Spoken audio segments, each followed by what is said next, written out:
This is one of the most disturbing commands in the Bible, a stark challenge to human understanding of justice and mercy. Centuries after the Amalekites attacked Israel during their exodus from Egypt, God speaks to King Saul through the aged prophet Samuel.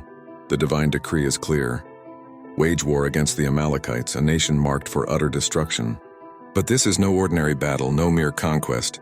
The command is chillingly explicit, demanding complete annihilation.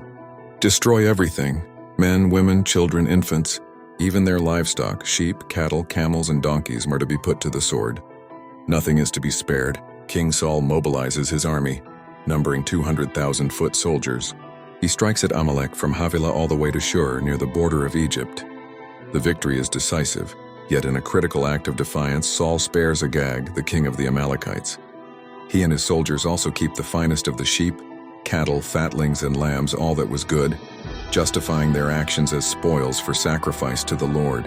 When Samuel arrives, confronting Saul on the battlefield, Saul proudly proclaims, "I have carried out the Lord's instructions." But Samuel hears the bleating of sheep and the lowing of cattle. He asks, "What then is this bleating of sheep in my ears? What is this lowing of cattle that I hear?"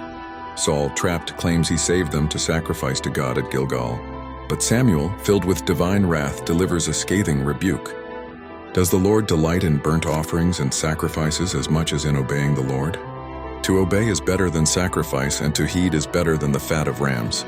He continues, "For rebellion is like the sin of divination, and arrogance like the evil of idolatry. Because you have rejected the word of the Lord, he has rejected you as king." Despite Saul's desperate pleas and confessions, Samuel remains resolute.